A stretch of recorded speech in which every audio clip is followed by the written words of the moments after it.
Radio Saanvi 96.4।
जे एक महिला के अपमान करेनी, जे एक महिला के अपमान करेनी वो अपन माँ के अपमान करेनी। जे माँ के अपमान करेनी वो भगवान के अपमान करेनी। औरी जे भगवान के अपमान करेनी उनकर तबाही निश्चित बा।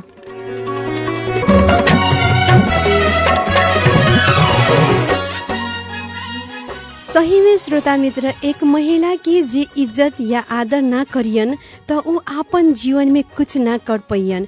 काहे से जब हमने के महिला के मान देवेनी सन, वो हर एक मान में हमने के माँ के संस्कार रहेला। जे आपन माँ के संस्कार के मान ना दे सकियन तब वो जीवन में कुछ ना कर सकियन।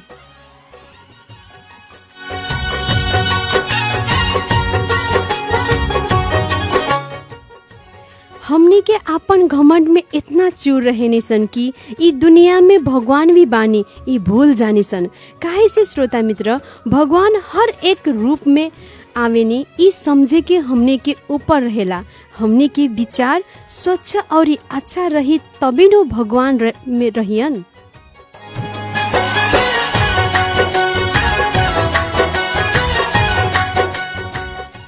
जे भगवान के माँ के अपमान करियन, समझी कि उनकरा तबाही निश्चित बा। देर ही सही माँ की तबाही निश्चित बा। ओइसे हर महिला की इज्जत दी, मान दी। कब ई ना सोची कि ई का कर पैयन। एक महिला सहियन तबे घर स्वर्ग होला।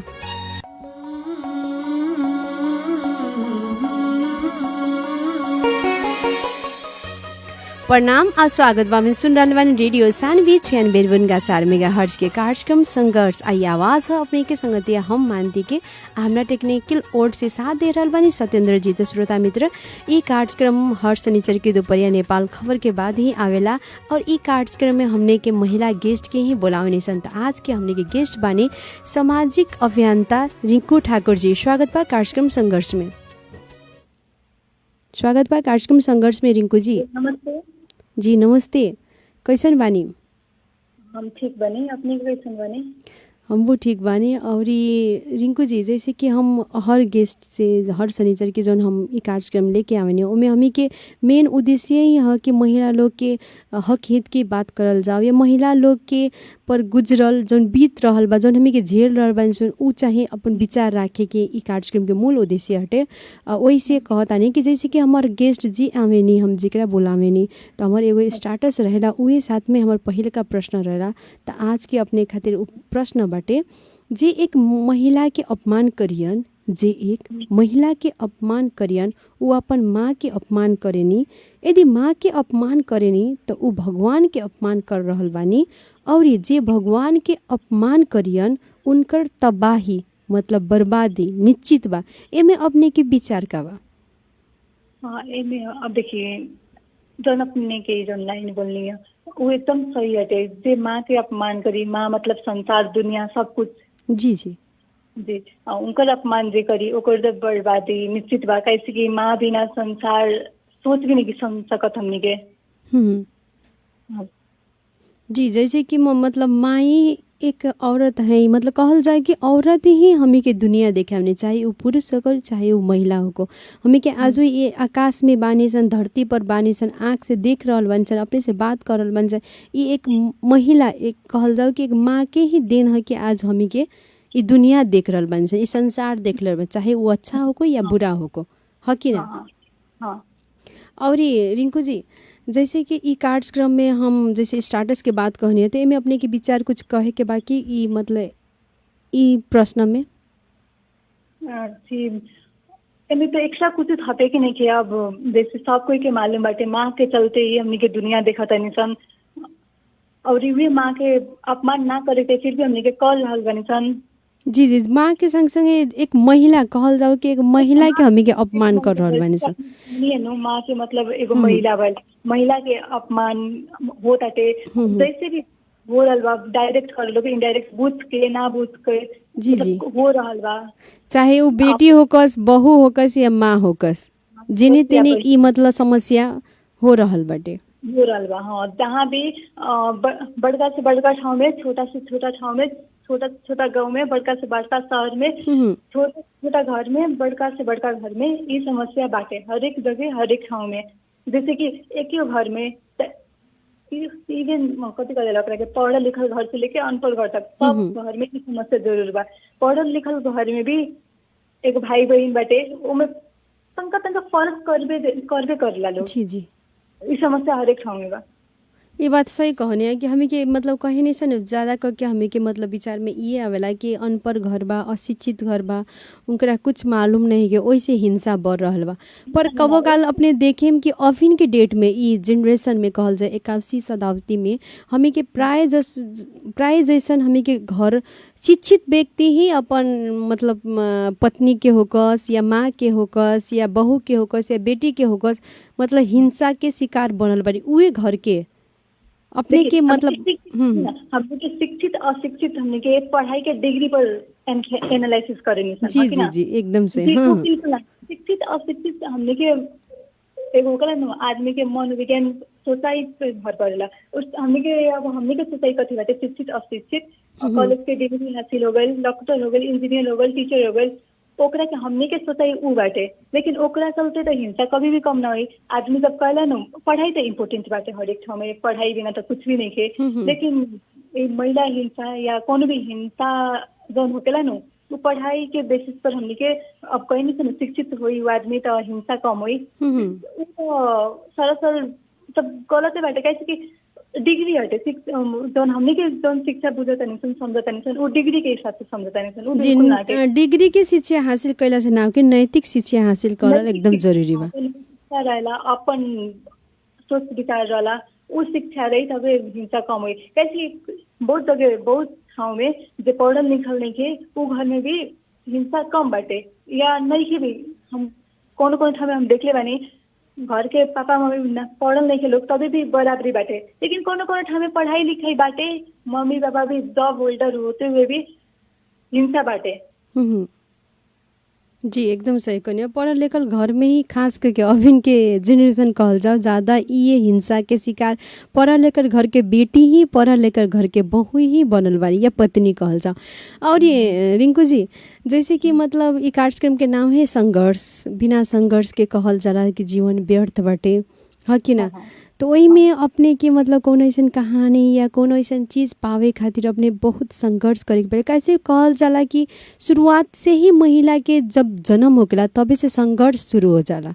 कैसे जी, हाँ। महिला बेटी बहू माँ ऐसन जात हैं लोग कि मतलब उ जन्म होते ही संघर्ष ओ वक्त में बेटी भइलू तो का मिलल का ना मिलल बेटा ना भइल यहाँ से हमके भेदभाव शुरू हो जाला हाँ कि ना जी, हाँ। ओकरा बाद पहिले ही हाँ हाँ शुरू हो। जी जी मतलब कहल जाओ कि जन्मे से हमी के संघर्ष शुरू हो जाला तो अपने के लाइफ में ऐसा संघर्ष जौन कि उ चीज पावे खातिर अपने के बहुत संघर्ष करे के पड़ल हो कि अच्छा मेरे श्रोता मित्र अपने के आवाज या अपने के विचार बहुत सुन ज्यादा। रहल बानी अपने कह सकेम कि हाँ जरूर कह सके। अब जैसे कि हमारे घर वीरगंज बाटे जी, और जी। हम जौन समुदाय में तनमन बने तो लाइक मिक्स समुदाय मिक्स मतलब हरेक टाइप के आदमी बाटे वहाँ, जी जी हरेक जात के हरेक टाइप के मिक्स समाज ठीक बा। वैसे हम संघर्ष भी कुछ ज्यादा ही बाटे। अब हमर सोचाई बचपन से ही एक गोरे दोनों महिला के हमने के सिखावेला लोग घर में हमने के जब तंका बात सुने सके निकन होकेला न ई हम लोग भाई करते तब हमने के फर्स्ट में कथी सिखाला शुरुआत में हमने के सिखाला लोग बेटी हो चुपचाप चला जाला कुछ ना बोले के शुरू में हमने के चुप होके सिखावेला लोग। जी जी आवाज शुरू से दबावे के हमी के घर से ही मिलेला सीखे के चुप हर एक हमें चुप ओकरा बाद से सर नीचे करके चले गए सिखावेला लोग।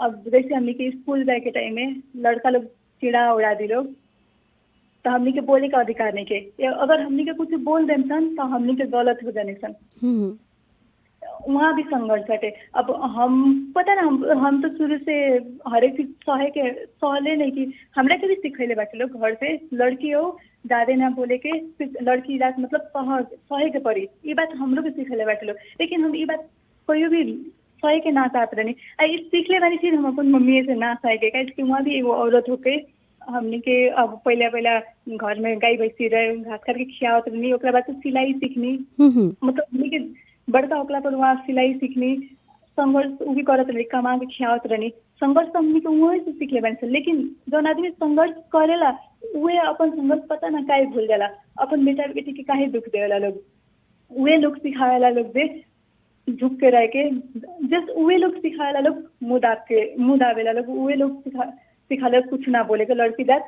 सहे के पड़ल। ओकरा बाद में हमर जो हमारे स्कूल मोबाइल से भल ये सब कुछ होते हुए भी हमारे शादी करे खातिर भी बहुत ज्यादा फोर्स भल बात मान चुकल रहती तो हमारे 8-9 में ही शादी हो गई। जी जी कहल जाओ कि बाल विवाह है वो वक्त में बाल विवाह के एकदम अभिन्न कहल जाओ कि काम बाल विवाह कानूनी जुर्म हटे यदि बाल विवाह हो रहल बाटे पहला भी रहे बाल विवाह कानूनी जुर्म पहला भी रहे लेकिन आवाज कोई ना उठा सकेला। लड़की के जिम्मा लगा एगो थब्बा दे देले बाटे लोग लड़की के घर के इज्जत लड़की और घर के इज्जत लड़की लड़का सब कोई हटे लेकिन इज्जत मतलब शादी करे से इज्जत बचल पढ़ला से इज्जत गल उ त ना न भइल। जी जी सही कहनी है शादी कैला से छोटी चुकर में शादी कर देम हम बेटी जन्म देनी उनका लालन पोषण तनी दिन तक ले कर देनी जब तन के हल्के उम्र भल तो शादी ब्याह करके उनका के भेज देने उ तो हमी के जिम्मेवारी नानो भल जिम्मेवारी तो उ भल कि हमी के बेटी होकस या बेटा उनकर पैर पर खड़ा करवाइनी उ जिम्मेवारी भल माँ बाप की। हाँ और फिर माँ बाप के भी कहल जाला न माँ बाप गलत ना होगेला बात तो सही है बा गलत उ लोग के सोचाई में सही बाटे कैसे कि अब बेटी तनका बड़का हुई तो दहेज बेसी दे के शादी करे के पड़ी हमने के समाज दहेज दहेज दहेज कहाँ भी बाटे अपने के मालूम पड़ नहीं बा दहेज के चलते अब पढ़ल लिखल आदमी डॉक्टर इंजीनियर बाटे लोग वो भी लोग खतरा जितना बचपन से लेके इंजीनियर तक पढ़ले बाटे लोग उतना पैसा दहेज में वसूलेला लोग। जी ना कहनी है वही बेरा अपने से बात कहनी है कि जैसे कि मतलब हमें के जितना शिक्षित व्यक्ति बानी लोग उहे लोग के डिमांड भी दहेज प्रथा पर ज्यादा बाटे कैसे हमारे बेटा के डॉक्टर बनेनी है तो डॉक्टर अनुसार के उ लाए के पतो भी चाहिए और प्लस उ जितना हम खर्च कैले बानी तो उ हमारे दहेज में लेम ना इस जो सोचाई बा न इस सोचाई चेंज नहीं के होकर इस सोचाई के हमें के खुद के मिल के ही चेंज करे के पड़ा चेंज करे के हाथ के करा में बाटे केकरा जिम्मा में बा जे लड़की के माँ बाप बाटे नु उ कर सकता थे लड़की के माँ बाप दोसर कोई ना, लड़का के माँ बाप ना करे सकी, लड़की के माँ बाप। कैसे वो लोग के डिमांड हमी के पूरा करता नहीं सन, लड़की वाला पूरा करता तब न वो लोग के डिमांड और हाई होता टे। हाई होता थे तो जी। ये रोके वाला जिम्मा लड़की के माँ बाप के बाद तब वो कह दिलोग अपन मर्जी से हमरा शादी नहीं के करे के, लड़का लड़की के हम पढ़ाए, हम दहेज ना दें। जब सब लड़की के माँ बाप कहे लगे हम दहेज ना दें तो वो लोग जाई कहाँ, जी जी जाई कहाँ। हाँ, वैसे मजबूत लड़की के माँ बाप के होके पड़ल। समाज के तो काम बाटे बात करबे करी, दुनिया तो कहबे करी, हाँ कि ना। जौन जी, हमनी के जी। समाज बानी सन, समाज के हिस्सा हमनी बानी सन। अब हम भी जैसे हम भी लड़ल बनी अपन पढ़ाई खातिर, हम पढ़े हम अपन मर्जी से करें, हमरा शादी नहीं करे के। जैसे हम लड़नी अपन समाज से, अपन घर परिवार से, यहाँ तक कि हम अपन घर भी छोड़ देनी। समाज से बात बनैलक लेकिन चुप हो गए लोग, अब तो चुप बैठे नहीं। तो ओ वक्त में हरेक- तो बैड बैटिंग बहुत आयल हो के, बहुत ऐसा समस्या अपने झेले के पड़ल हो के, फिर भी अपने उ निरंतरता ओकरा देनी, अपने उ मतलब कहनी कि पीछे ना हटने, हमरा पढ़े के बा, हमरा आगे बढ़े के बा, अपन पैर पर खड़ा होके बा, तब तो अपने लेकिन ये आर्ट कहीने, तब तो जाके आज अपने मतलब सुरक्षित भी बानी, अच्छा भी बानी, और उ अपन जो इच्छा रहलक उ पूरा भी कहीनी। ना तो छोटी उम्र में यदि शादी करके अपने चल गए रहती तो शायद अपने के देख के दोसर केहू ना एथी करी। आ जौन अपने जौन आर्ट कैले बानी अपने के देख के ही बहुत ऐसन घर या बहुत ऐसन घर के परिवार भी अपन बेटी के छोट बियाह में शादी ना करतु की, हमरा जैसे हाँ। लागता। जी देखिए, अब जैसे हमारे केस में हमार फैमिली लोग पॉजिटिव भी रहे। अब होकेला नु एगो दादा दबाव तो नहीं मिलल दोसर कोई के तुलना में। जैसे हम देख ले बनी हमार बड़की मामा बड़की पापा के बेटी लोग के भी शादी हो गल बहुत जल्दी, घर वरी परी।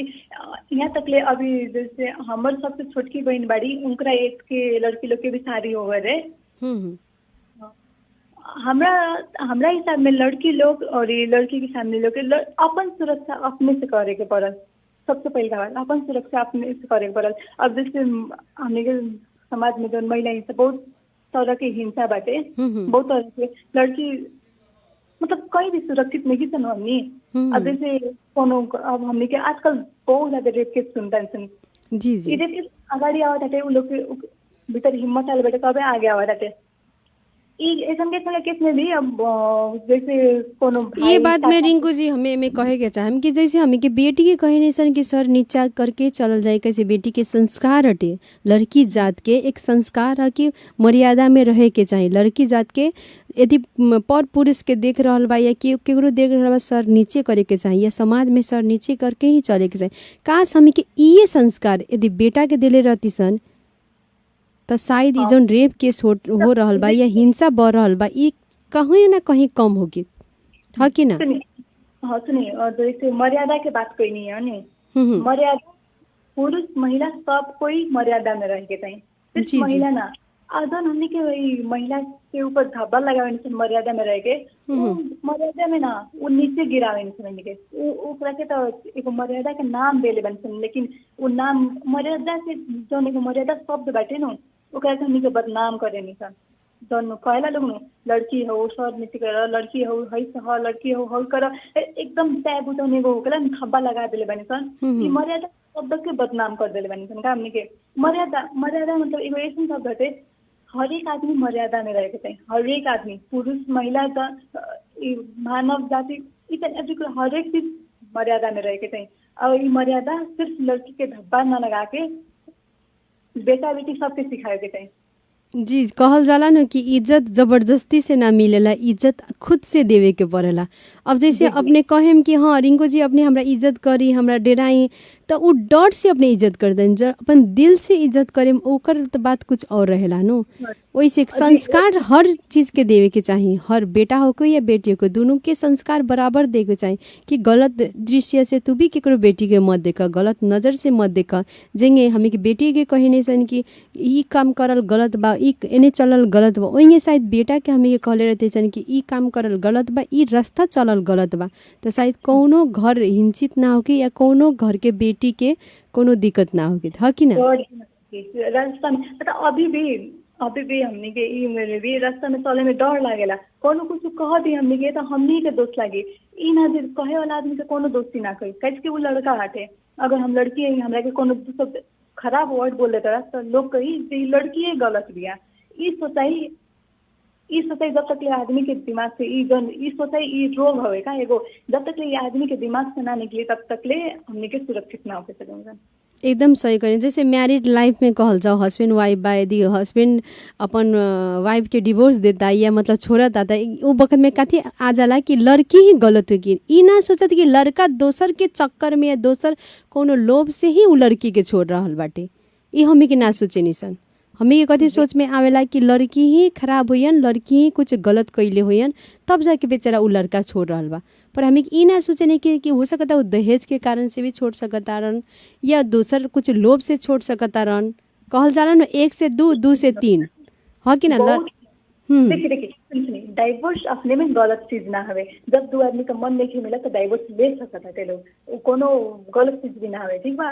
लेकिन दोनों आदमी के मर्यादा पूर्वक रहे के अधिकार बाटे। अब पुरुष के तो अधिकार मिल जाता है, कैसे कि वो पुरुष होन, हमने के पुरुष प्रधान देश में बनी सन, पुरुष प्रधान समाज में बनी सन, अब यहाँ तो मिल जाता है। लेकिन जो महिला बाटे ओकरा ना मिल जाता है, मर्यादा नहीं ओकरा, मतलब वो डिवोर्स ले ली तो वो एकदम गलत हो गई टाइप के सोचाई बाटे।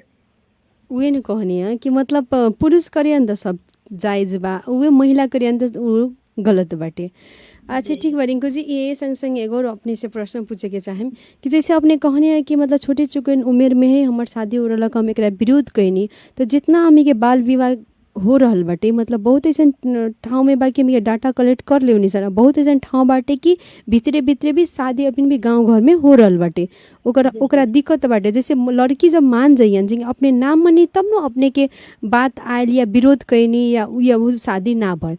तर जहाँ जौन घर में मम्मी पापा लोग प्रेशर करता इन लोग बेटी के या मतलब छोटे उम्र में शादी कर ले, बेटी नहीं की आवाज़ उठावत, नहीं की बोल पावत, तो उ लोग वैसन परिवार के ई रेडियो के मार्फत अपने का कहे के चम जी अपन बेटी के बाल विवाह में बिया कर रहल बा। जी देखिए जैसे हम बोलनी कि ना, शायद हम भी ना बोलते, कोनो टाइम में हम भी चुप गए रहनी, हार गए रहनी, जे हम शादी कर ले जौन तरीका जौन वरीपरि देखने रहनी बेइज्जती, ओके चलते हम समझे ना हम हारे वाला रहनी। फिर हम सोचनी ना हम अब इतना आगे बढ़ के हम हारे नहीं की सकत। देखिए अब हमारे केस में गल हमारा हिसाब से इस सब पीड़ा जौन बाटे तो माँ पापा के बुझ दे पड़त।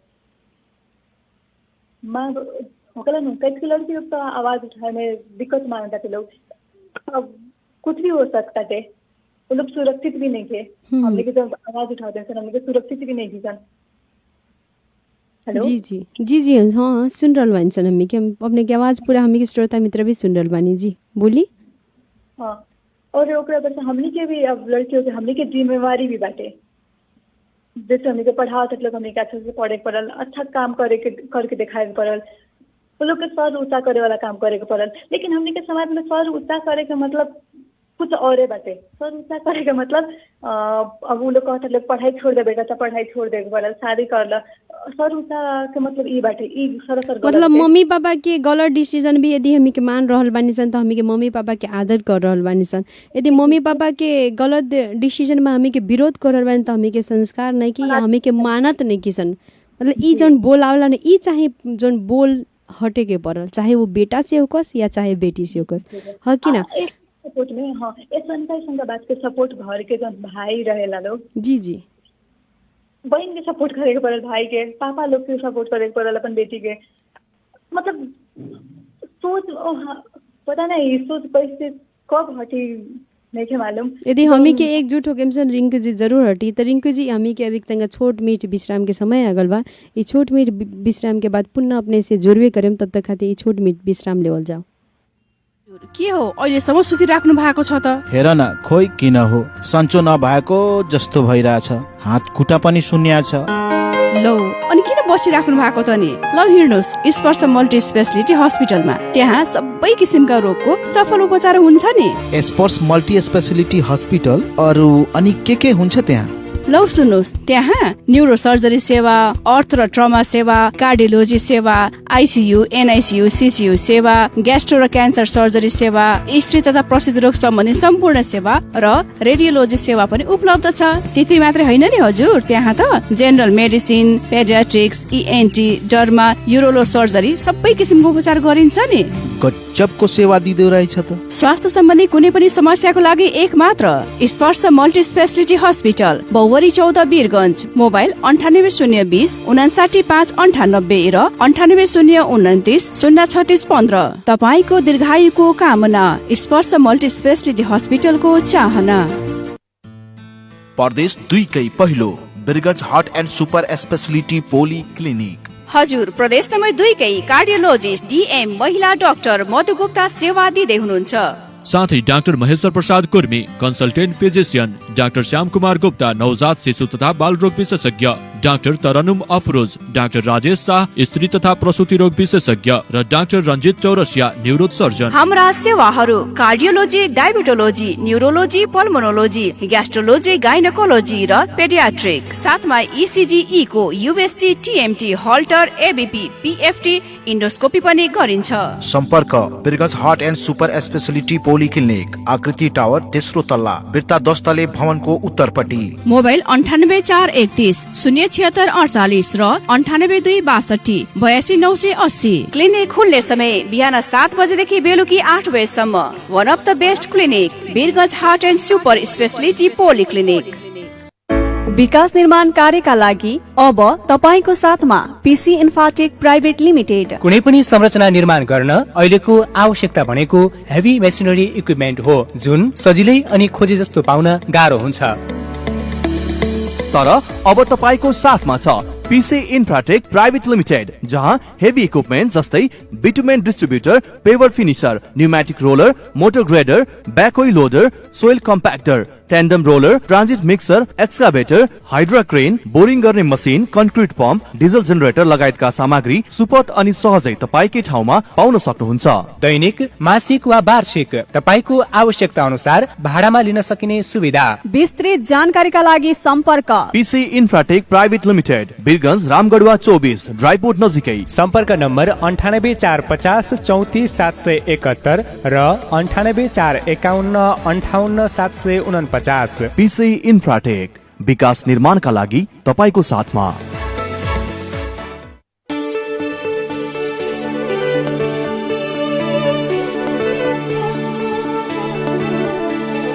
गाउँ सहर सारा गुन्जाउने यो हो रेडियो सान्वी 96.4।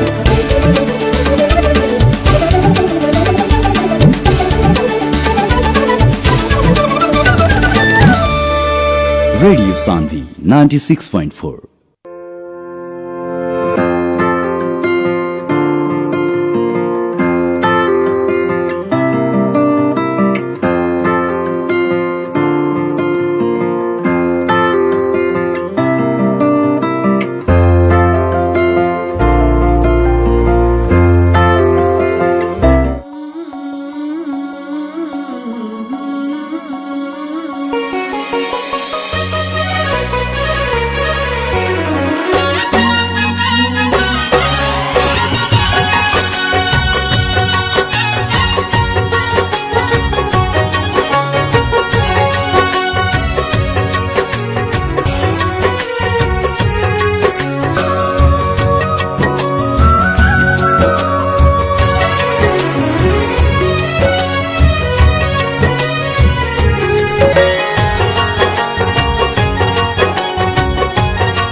फिर से स्वागत कर रहे हैं। सुन रहे हैं रेडियो सानवी 96.4 मेगाहर्ट्ज के कार्यक्रम संघर्ष आई आवाज अपने की संगति हम मानते कि हमारा टेक्निकल साथ दे रहे हैं सत्येंद्र जी। तो श्रोता मित्र, आज के हमने के गेस्ट के बानी अपने लोग के मालूम ही बाटे कि सामाजिक अभियंता रिंकू ठाकुर जी हमने के बानी, जो उनके हमें के टेलीफोन संपर्क में बानी। और रिंकू जी स्वागत बा अपने के भी।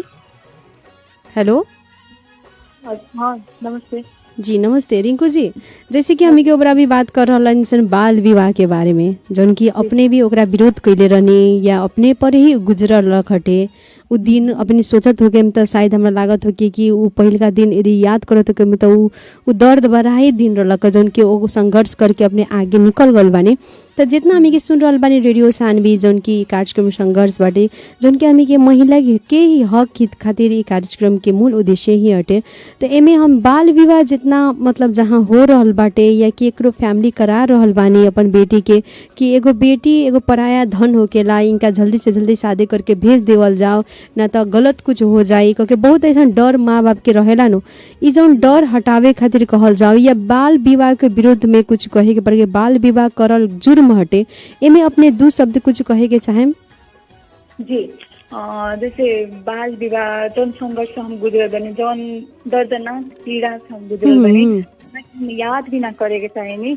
हम चाहतनी ई चीज कोनो भी लड़की साथ हम ना होको, आई ना होके खातिर हम लड़की लोग से ना, हम वो लोग के माँ बाप से कहे के चाहतनी अपने लगन अपन बेटी के जौन पराया घर के, वो तो पराया घर तैबे कर लो एक ना एक दिन, ठीक बाटे अपने, लेकिन जौन हमने के पैर पर खड़ा भी ना होके देवे निशान जन पर जिन कनिया न अपने की पराया घर त जइबे करियन। त एगो होकेला रिंकू जी के पराया घर कब जाला समय पुगला पर, आ एगो समय पुगे से आगे। जी जी, हम उहे कह रहल बानी अपने के। जैसे जाई के बाटे तो वो बात के बाटे उनकर मर्जी पर छोड़ दे के पड़ल। जब गलत कदम उठा रहे थे बेटा बेटी लोग ओकरा समझाई लोग, लेकिन जब हमने के एगो जानवर खा जैसन गाय भैंस, एगो लड़की गाय भैंस बनेले बनी सन, यहाँ से उठा के वहाँ बांध देता नहीं सन, वो हरकत ना कर दी। लड़की के भी अपन बेटी अपन संतान एक आदमी के दर्जा दे के उनकर भविष्य मतलब शादी ना, भविष्य मतलब उ जति जिंदगी में कुछ करके कमा के खाए के चाहता रही, कुछ करके उ लायक बना दे पड़ल। और बनाए में उ लायक बना दिलो तो शायद जौन दर्द से हम गुजरल बनी दोसर बेटी लोग ना सहे। सही कहने रिंकू जी, जैसे कि आज वो दर्द अपने झेलनी या गुजरनी आज के डेट में अपन पैर पर यदि खड़ा बनी अपने, तो बहन बेरा कोनो भी अपने के हिंसा हो की चाहे होको ना होको या फ्यूचर के बाद केहू ना जाने ला सके समय, सब लड़की के जिंदगी में खुशी ही रहो, एक अच्छा जीवन साथी मिलो और अपने के भी लाइफ में अच्छा जीवन साथी मिलो करके शुभकामना भी देवे के चाहता नहीं रिंकू जी अपने के अग्रिम शुभकामना बाटे एक अच्छा जीवन साथी खातिर। तो यदि कौनो कुछ घटना घट रहल बा केहू कौनो लड़की संगे, तो वो वक्त में वो अपन पैर पर खड़ा रहियन त शायद उ घटना के या उ हिंसा हो रहल बारे उनकर आवाज उठावे के उतना क्षमता भी रहे, कैसे वो अपन पैर में रहियन, पैर पर खड़ा रहियन, केकरो आश्रित ना रहियन, है कि ना। जैसे कनी न कोनो हिंसा के टाइम में जैसे कोनो हिंसा पड़ता है हमनी के ऊपर लड़की, अब ये औरत एगो महिला जौन हिंसा एगो बाटे उ टाइम में हमनी के सबसे बड़का साथ अपन अभिभावक के चाहिए। जी जी, एगो अपना भीतर एगो आत्मविश्वास होके पड़ल, हम बोल सकते नहीं, हम ओकर विरुद्ध लड़ सकते नहीं, ओकर विरुद्ध बोले खातिर लड़े सके खातिर हमनी के घर से जौन बचपन से मनोबल जौन ना मिलेला उ मिले के पड़ल। जैसे हम शुरू में भी कहनी है हमनी के लड़की जन्म से मात्र जब हमनी के एगो दूगो चीज सीखे लागे निसन, एगो दूगो बात समझे लागे निसन, तो बेला से हमनी के कथी समझा लोग लड़की हो ज्यादा ना बोले के, कुछ दो शब्द बोल देलक सहे के रहे सहल जाला, ई बात ना सिखाए के पड़ल। जति हुई हमनी के गलत चीज ना सहे के पड़ल, ना सहल जाओ, ई घर से ही सिखाए के पड़ल अभिभावक लोग के। एकदम सही कि गलत बात खातिर आवाज उठावे के पड़ी, ई ना कि आवाज दबाए के पड़ी कि समाज का कही, आस पड़ोस का कहियन। ये आस पड़ोस और समाज के चक्कर में बहुत ऐसे बहु बेटी खुद के आत्मा के मतलब कहल जाओ ना कि मार देले बारी कर चुकल बाटे लोग। जी जी, हाँ, इस का टाइम में अभिभावक साथ दिन जब होकला नो एगो कहला लोग घर फुटे कमार लुटे, सही है। जब यदि हम गलत भी बानी नो, अगर हमारे अभिभावक साथ भी तो दुनिया कुछ भी ना बिगाड़ सकता। एकदम सही कहनी है। जोन अपने वर्ड कहनी है घर बूटे गंवार लूटे, ये बात सही हटे। अपने घर के ही आदमी अपने के पर कुछ कही काहे से जब तक ले घर के आदमी सपोर्ट करी साथ दी हर चीज में, तो बाहर के आदमी चू भी ना करे सकी। ये बात है कि ना? हाँ हाँ। तो वैसे सके सम्म हर इंसान के, हर परिवार के, हर घर में साथ के एकदम जरूरी बा, चाहे वो ढीला हो को या जल्दी को पर होके के चाहे। और ये रिंकू जी अंतिम हमी के कार्यक्रम के आगल बन ये रेडियो मार्फत अपने जितना सुन रहल दीदी बहनी लोग बानी लोग या मतलब जे हमारे श्रोता मित्र बानी लोग, उ लोग के कथी अंतिम में कहे के चाहे ये रेडियो मार्फत? जी हम अभी पहले भी कह चुकल बने ये बात, जे सबसे बड़का सपोर्ट चाहिए हमने का अभिभावक के तरफ से। महिला खातिर एगो जन बेटी खातिर उनकर अभिभावक ही सब कुछ हवे, उ लोग के सपोर्ट चाहिए। उ लोग के तरफ से उ लोग के शिक्षा भी देवे के पड़ल, शिक्षा दीक्षा सब कुछ देवे के पड़ल। मर्यादा के जन पाठ सिखावे सन, मर्यादा के जन हमके समाज में जन मर्यादा के पाठ सिखावे सन, ओकर तरीका एगो सही मर्यादा सिखावे पड़ल। जैसे हमने के मर्यादा सिखावे सन और बात के एकदम धब्बा लगा दिल बनी सन, जो लड़की का चुपचाप रहे ना, मर्यादा सिखावे रही तो गलत मत करियो, गलत से लड़े के क्षमता रखे पड़ल। एकदम सही। गलत के क्षमता रहे के पर गलत के लड़े खातिर और हमें कि ई ना कि डर हो के तो हट जाए, ई ना डट के सामना करे के पड़े, चाहे दुख हो को या कुछ भी हो, हमें कि डट के सामना करे के पड़े। अभिभावक लोग के कहे के चाहिए तू डट के सामना कर, हम तारा संगे बनी। ई ना जे केहू हाथ पकड़ के साथ ना देला कि केकरो बोली साथ काफी होकेला, ह कि ना रिंकू जी? जी ये कहते अपने जो अपन महत्वपूर्ण समय देनी हमी के रेडियो के या हमरा ओकरा खातिर अपने के बहुत बहुत धन्यवाद बाटे।